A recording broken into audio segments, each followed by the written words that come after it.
Jordan Hart, Welsh international badminton player. Good afternoon. Hello. How are you doing?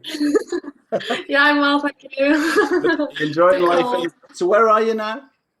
Yeah, so I'm in Poland at the moment, about 20 minutes outside of Warsaw. So a bit of a culture change. How long have you been there before? How long have you been there for? Sorry. So I arrived the first week of October. So if you want to find anybody crazy enough to move in the middle of a pandemic, then I am your girl. Mhm. And yeah, so I've been here ever since. Obviously, I have competed a little bit, so I have left the country to compete a tiny, tiny bit. But yeah, so for like 4 months now. And what's the travel restriction like? Are you allowed to go very far from where you are? Like, So yeah, it's all a bit. It changes like by the hour here. Like it's so it can be really varied. So right now, I'm not. Um, it's not stopping my training or doing anything like that, so I can train, which is the main thing. The biggest downside is obviously I can't see family and I can't leave really at the moment unless um, it's to compete. But yeah, it's kind of one of those things I guess everyone's going through. So and are you living very far from your training camp, from where you train? Now? nah, it's like it's so strange because throughout my career, this is one thing that for sure has not been in my favour. I mean, when I was a junior, my mum and dad used to have to travel 2 hours to a session and 2 hours home again. So I'm used to the long travel, but right now I'm about a 3 minute drive. So I'm so That's in Wales. fortunate. That's in Wales, right? So it's like there's probably like 4 miles. Yeah, knowing, so, knowing the Welsh road, well, yeah. yeah, so being from Pembrokeshire, you have to drive an hour to even find a motorway. So that was my issue when I was a junior. So So and where so the coaching when you were I'll come back to that. Let's go on to the questions and let's get moves us on to yeah, that. no worries. Okay, and your full name, please. Jordan, well, my middle name's Jane, but Jordan Hart, Jordan Jane Hart. Where does Jane come from? Can I ask? Mum is Amanda Jane, so I think Great. it's just that, yeah. Nice. So are you hyphenated? Jordan Jane? Or are you Jordan Jane? No, I'm not hyphenated, but it's good to use on like social medias and stuff because not many people, especially girls, are called Jordan and then Jordan Jane. So Yeah, not going to find it. So are you a bit like that? Are you a bit one of them like teachers? I know quite a lot of teachers that've got really random names on Facebook so nobody can find them. oh no, I'm quite happy to be found, so it's no problem for me. Good. And your age, Jordan? I'm 25. I'm actually 26 on Tuesday, so it's Hey, congratulations. 600. I don't know how you're going to celebrate in Poland. no, some Polish maybe pastry or something we'll have to do at the moment. Sure.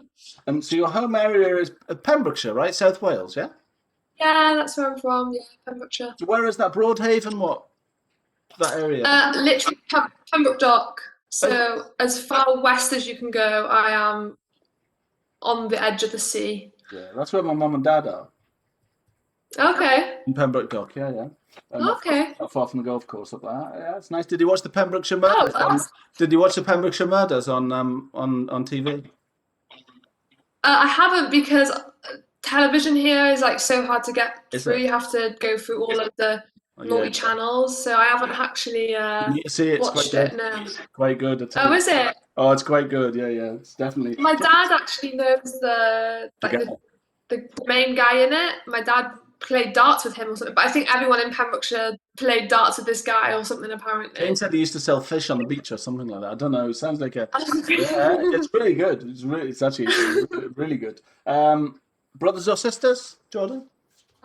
Yeah, well, I'm one of six Right. overall, but Sorry, overall, the is other that four. your mum and dad?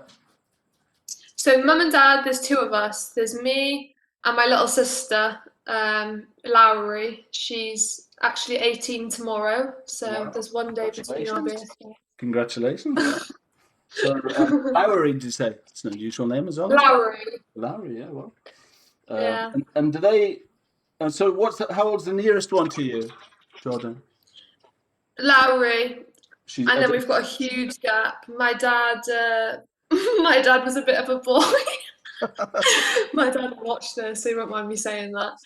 So, but yeah, no, so there's 6 of us all together, 3 Right. girls and 3 boys, but me and Lowry are my mum and my dad. I see. Wow. That's a big family. And does Larry play badminton? She does. Well, yeah, she does. She's actually very good. She actually is behind me in Wales. She's number 2. Is she? Well, Yeah, and then we are also we also play well in the national championships. We play doubles together, and we're national yeah. champions as well. Yeah. Yeah, so Wow. she's actually very talented. She's good. Wow. Yeah. But you beat her in singles all the time. And Bless her. Yeah, is she your training partner when you're at home and stuff? Because obviously there's not a lot uh, of good, really good players over there. And do you go together no, when you so play? basically I had to leave Wales when I was like 18 because basically there was nobody there for me to train with.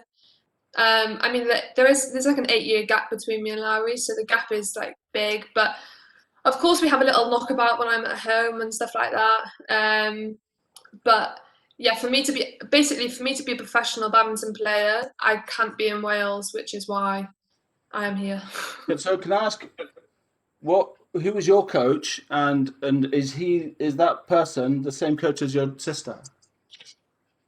No, so actually, so this is where it gets quite funny. So my little sister basically has become number 2 in Wales, basically from my dad, who is a superstar, taking her to Pembroke Leisure Centre locally, and just teaching her what he's kind of seen me do a little bit. Really? And yeah, yeah. So my little sister has never ever been coached really at all.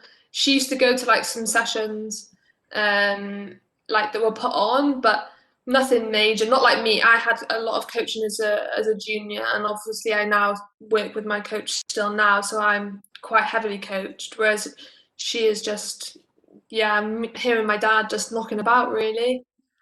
And was he a good player? No, he wasn't a badminton player. My dad's a boxer, so Was he? my dad's sport background is boxing. Was involved a lot in Pembrokeshire boxing. Had many like Welsh national champions come out of the boxing club that he was involved with. So he knows about hard work and graft, Yeah. which is probably why he wanted us to do a sport because of his background. But I think he used to play a tiny bit, but no, they're not badminton players. But he's got a good training etiquette. Yeah, for sure. Very strong discipline, right? My dad is super strong discipline, obviously coming from boxing, which he definitely has um, instilled in me for sure, and work ethic. Of course, I'm sure everyone is really proud of their dad and like how much they work, but my dad is absolutely unbelievable. My dad has just turned 69, works 80-hour weeks to make it possible for us to play badminton and for us to travel the world.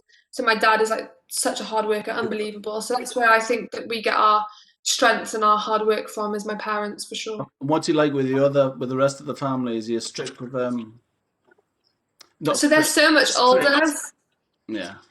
Sorry. Yeah, so like there's our other siblings are so much older, like they have their own like um children and family and everything. But my dad, I think me, my mum, my dad, and my sister are really, really close knit unit.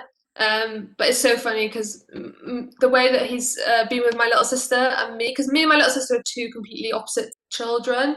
I'm very headstrong, very like quite aggressive, quite like really a strong character. My little sister, she's the Aggressive. cutest. Is she? Yeah, passionate. Like, and my little sister is the cutest little.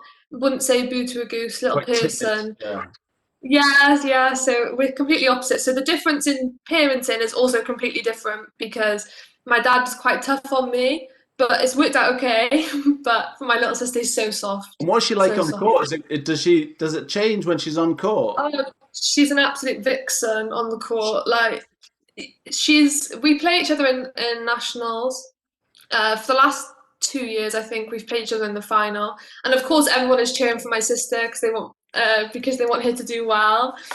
Um, but she gets so stressed that she can't beat me because like for my little sister, she wants to win.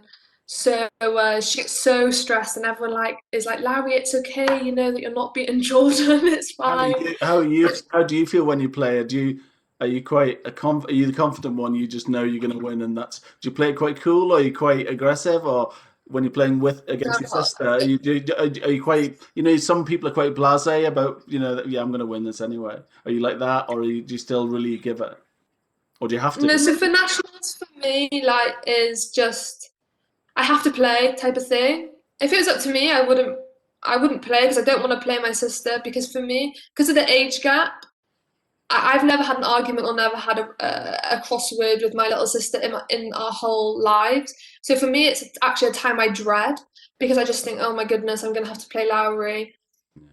Like I said, the age gap and stuff like that is so huge that obviously the level is also quite big difference. So for me, it's just I try and use it as a time to spend time with my parents because I don't actually get a lot of time to spend with them. I think And just I think what you should probably do is you should take the fact that if I had this conversation with your sister and I said, "What's your motivation for being good and better?" She would probably say, "I really want to beat my sister." yeah, probably she would. So you're good for her, right? So you shouldn't beat yourself up too much. Okay, let's go back to the Yeah. questions. Brothers and sisters, what age were you when you first played? I was 8. It was my 8th birthday actually when I started. Was it? Did you get a racket for your birthday? My dad, actually, my mum was in hospital with my little sister. She just had Lowry, and my dad took me swimming. I was quite an overweight child, and my dad basically didn't want me to be unhealthy or overweight. He wanted me to be fit and active. Yeah. So basically, he would take me to any sports club that was going. And one of them happened to be badminton. We went swimming on the way out. We saw that there was a badminton club starting, and he said, "Get yourself in there." So he chucked me in, and that's history, really. So were you? So was that? Can I ask? Sorry, when you were like Yeah. that, was it under duress? Did you not want to go when you were heavy and you thought, "Oh God, I really hate this"? Did you not want to go, and your dad just said, "Look, you're going whether you like it or not, so you better get used to it," or was it you were quite up for it? Basically, I've always taken to sports quite easily. Like When obviously not to like when you're big, like a when you're serious. big, when you're young, were you? Yeah. Even Yeah. then, like if I had to be good technically at something, or I could really understand stuff like and how to do it in sport, but also because I really liked, even though I was quite big, I actually really liked doing the sport. Right. So yeah, I'm not sure the first day I think actually the first day I was like, Dad, I don't want to do it, but I didn't really have a choice. It was like, no, George, you're going to do this, which luckily he did. And yeah, just kind of got on with it really. Wow, wow, that's fantastic. So, okay, so you went to swimming first, right, and then badminton, Yeah, right? yeah. And do you remember your first ever racket? Oh, I do. Well, of course you play with like just like the ones at the club, but for it's not like now. So now like so many youngsters get sponsorship at like such a young age. But when I was young, you had to get rackets and clothes for birthday and Yeah, Christmas Christmas. presents and stuff like that. Santa Claus, of course, Santa Claus. Oh, Yeah, exactly. So I think mine was like arc. It was like Nana Ray 7000 or something like that. that's quite a Or good racket. it was Yonex. It was Yonex. Yeah, that's quite a good Um, racket. Are they white? It's white, isn't it? And yeah, Nanary 7000. I think it is. I I think think actually the newer version was, but I had the old school version that was I think red and something. Okay, let's go on to clubs. What was your first ever badminton club? Pembroke Junior Badminton Club. Oh, can I ask you, how far away was the leisure centre? Was it in Pembroke Dock? Yeah. So it's like 5 minute, not even 5 minute drive from my house. How many times a week did you go there when you were coaching? Can I ask? When you're training, or like when you're at home? Oh, so as in this club was like for when I was like I suppose a you're young. junior. Yeah. So junior. That was like how I started, and then really I wasn't really part of a club, so to say, or anything. I think I got spotted quite early and was kind of in and around the Welsh setup quite early on. How did you get Um, spotted?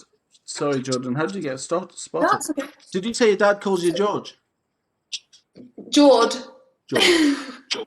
Yeah, George. Okay. Um, so I I was a lot bigger than everyone, but also I was a lot taller. Like I'm 5'10" now, but I mean my mum sent me pictures the other day of me in school, and I was so much taller than everyone. I didn't really realize. So obviously, when you start to play, when everyone is at like 9 and 10, and they're like tiny children, and then So there's like short. this enormous giant coming on. Obviously, like you do quite well quite quickly. So that's kind of how back in the day there used to be tournaments around Wales, as satellite and shuttle series tournaments, and I used to go to them, and I started winning quite quickly, I think. So then I got kind of spotted to come into the national setup or like the national training type of hubs that they had. How did it? What was the point when you started going down with your dad and he was taking you down just to knock up and stuff like that?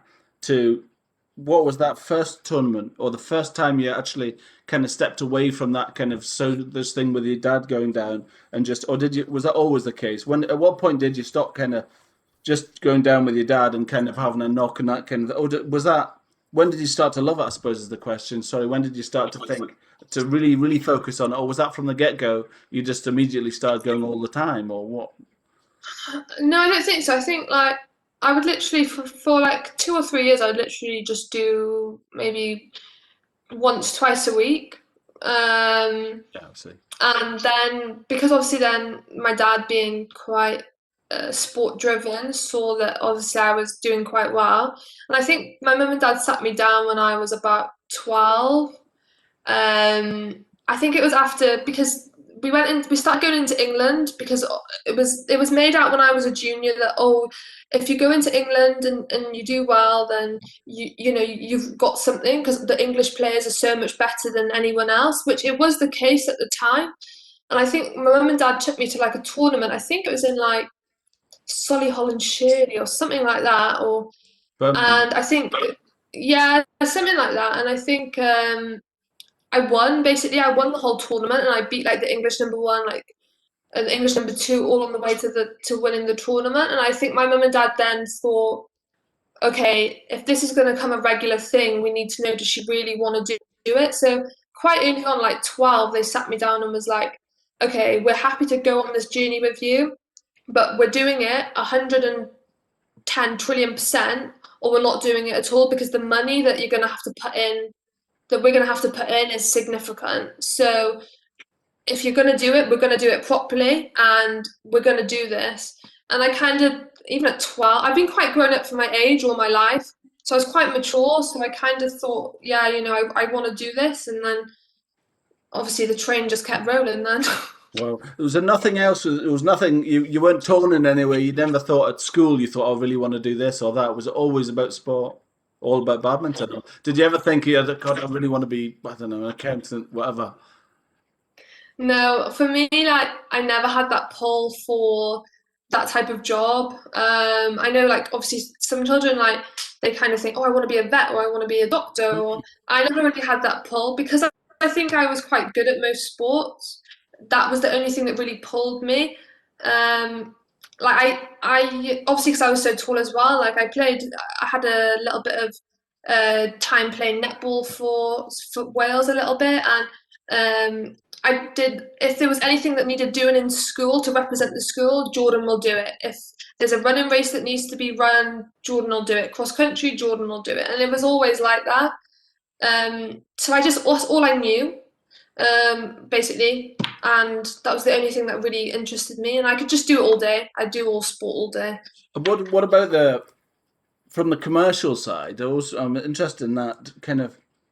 At what point do you say, right, okay, I love doing sport, right? I love badminton, I love swimming, I love running, and I'm happy to do that all the time. But all right, mum, where's dad? Where's the money at? How am I going to pay my mortgage? How am I going to live? And when I can no longer do these things, what happens next? Did you obviously you said you're quite mature. Did you have a plan of right? I just need to make that much every month, or did you think? I need to do that. I need to win this to pay for that. I need to do that. Does that happen? I don't know. I don't know. You tell me. I don't know.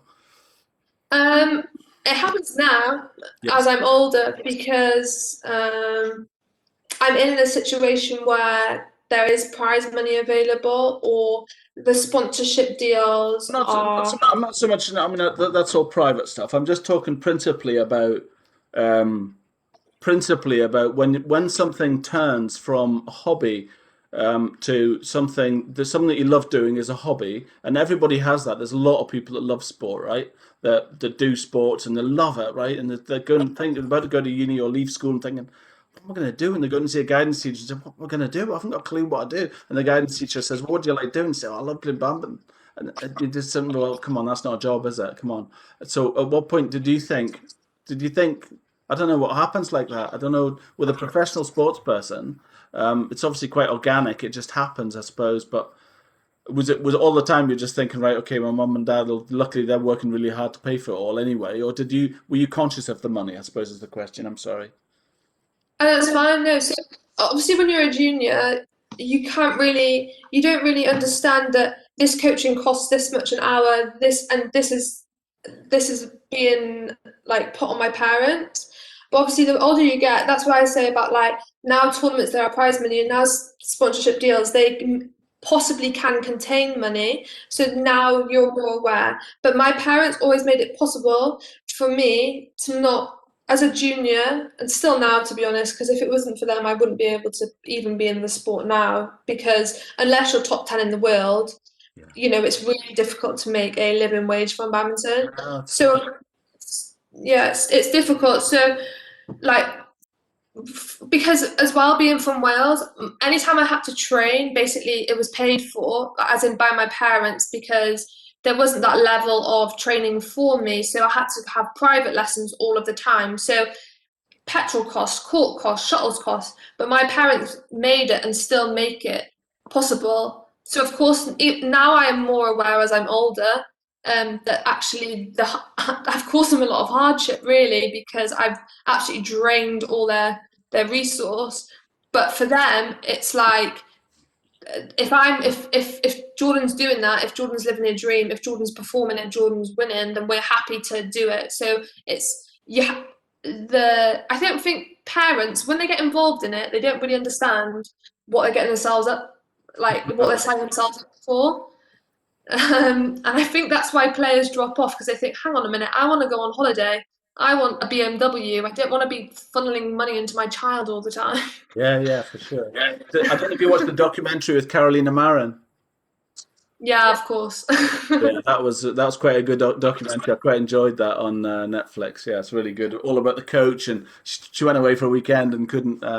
She wasn't like she went away and stayed out till 9 in the morning. And Sunday was a rest day, and so she was meant to relax all day, and she couldn't relax because she was actually hungover from the Saturday, and then went back on the Monday, and the coach went mental at her. So do you have that? Yeah. Who's your without your dad there? Who's your discipline? Have you now got it instilled in yourself, or how do you think about that? Without your dad there, No. forcing you down there, do you need to have the influence in your life now all the time? Yeah, for sure. Like my dad is such a strong character. So from like 11 to 18, of course, like it was so much easier because my dad was there. And then basically I left to university at 18 and kind of had 2 or 3 years of really struggling, kind of like floating in the wilderness, Really? not really achieving, kind of just playing but not really achieving. And then when my coach now, Steve Butler, he was national coach of England. He then came to Loughborough to take over the singles program because I'm a singles player. Yeah. And basically it was basically completely what I needed to put me back on the path of okay, let's get back to being a professional athlete. So I've learned now to have a standard. I've learned now that what it takes and what it requires to be a professional badminton player. But of course, I still can fall off the wagon a little bit. For me, not in terms of like going out or missing training or anything like that. More in terms of like um, sometimes just being tired and just sometimes just struggling, stuff like that, and maybe forgetting how high the standard has to be, maybe falling down a little bit on the standard. So he for sure keeps me back on the straight and narrow. What is life like as in university, going to doing a sports facility? I'm always curious about um, going to university and having a hobby and having something that you're good at and having a hobby and then thinking, what am I going to do at university? And then thinking, okay, I'll go to Loughborough, which is a really amazing sports facility. What does life consist of in a sports facility like that? And when you've finished at the end of a day and you've been playing badminton all day, I suppose you've never really had playing at nights and that kind of thing. You've always trained through the day, even up to 18, right? You weren't really going to a club and it wasn't a social thing. It was Oh always no, quite no, aggressive. What's that like? I trained in the evenings because obviously I couldn't miss school when I was a junior, so I would always train in the evenings. So when you finished But for university me, and you've done it all day, what do you do at night? like this will be very controversial because I was probably the only person that didn't feel like this. I absolutely despised being at university. Right. For me, it wasn't, yeah. So, and as well, if you speak to people that went to Loughborough, Mhm. that also won't be a common feeling either. Experience, yeah. Yeah, Why was that? because Is it because it was such a big place and you're from Pembroke Dock? I think one, potentially, yeah. I think two, me, my dad, my mum, and my sister are ridiculously close.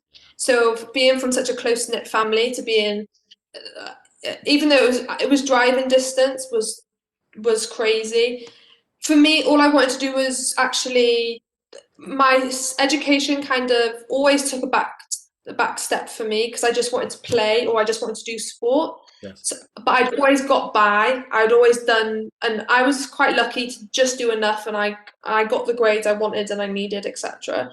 So then the workload got heavier. I was away from my parents. We had to train at ridiculous hours to fit around lectures because even though it's a little bit um, like flexible, it's also, you still have to go to lectures.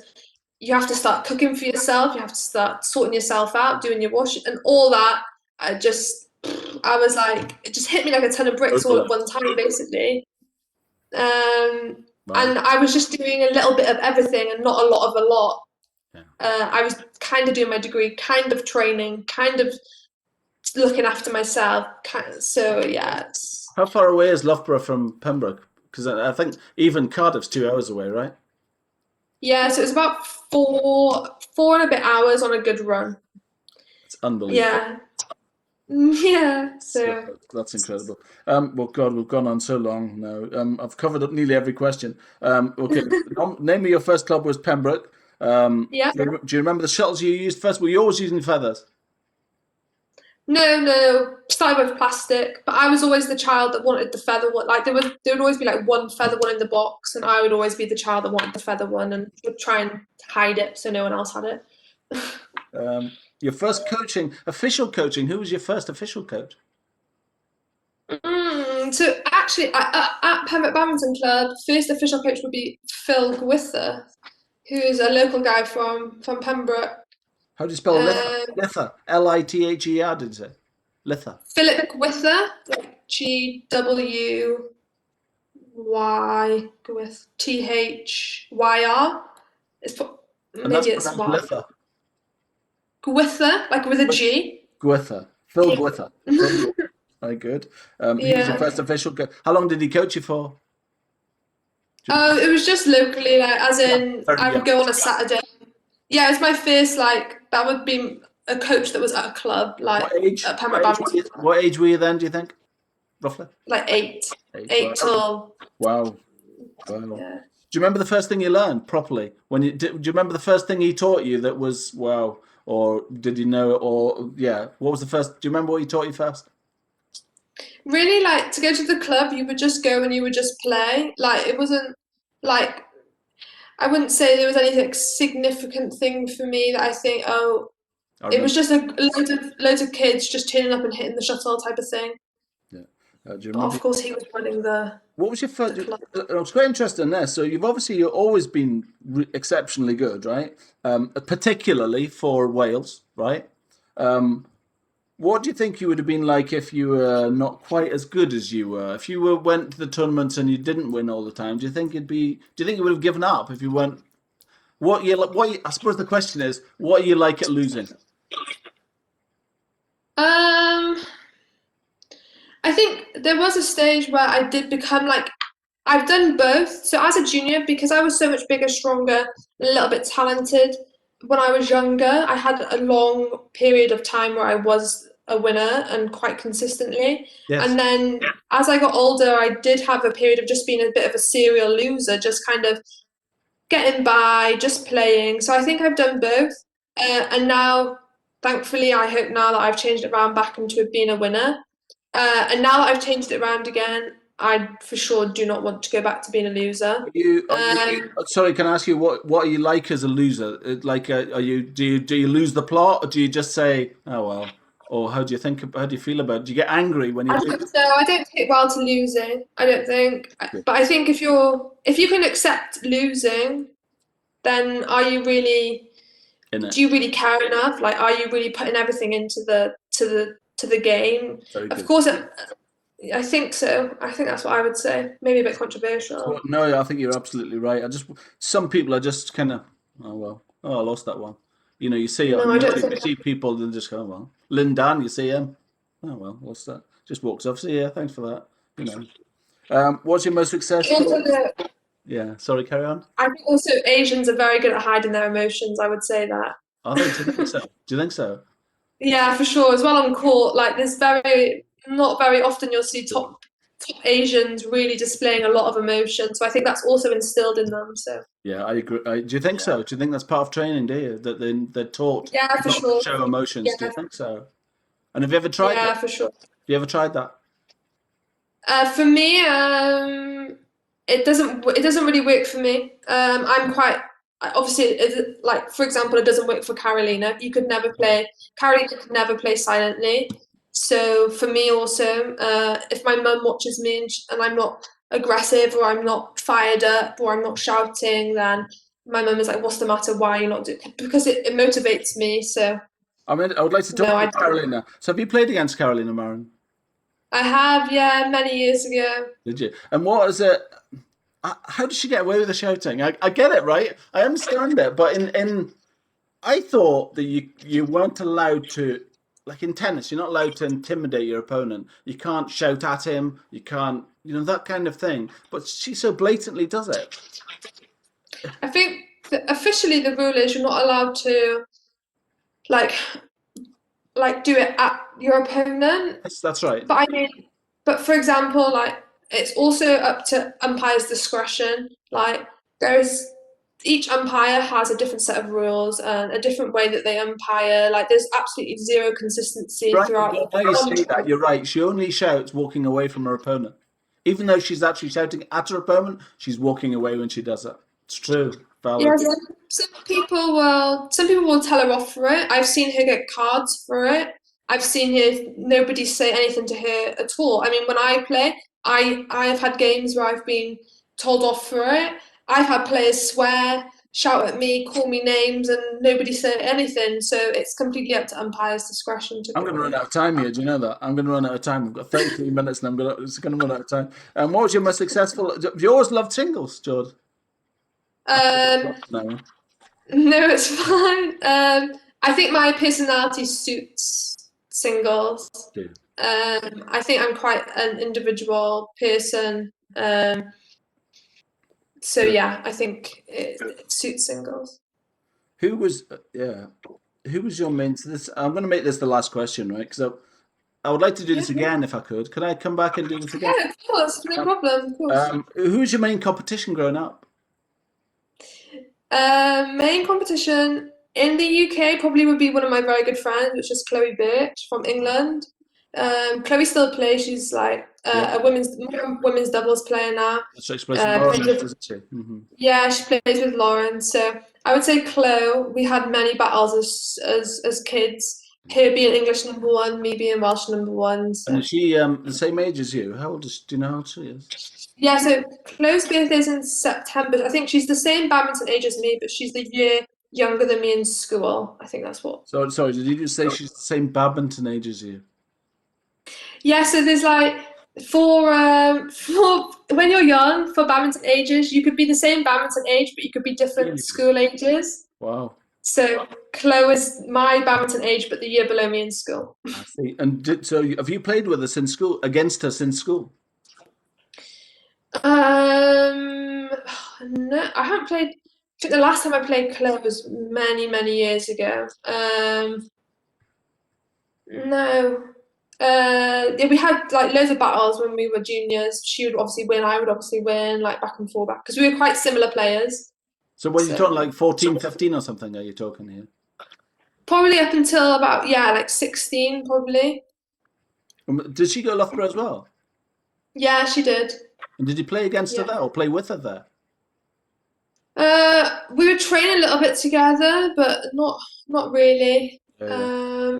When you get to senior, there's so many more players in the world than just like in the home nation. So you very rarely cross paths. It's a big circuit. Yeah. Amazing. I'm going to finish it there and say thank you. No problem. And do you enjoy it? Was that okay? Yeah, no, it was perfect. No problem. Thank you. Right. I shall say goodbye for now, but we'll come back again if that's okay. I'm going to stop Yeah, no recording. I'm problem. going to stop recording. We'll chat again.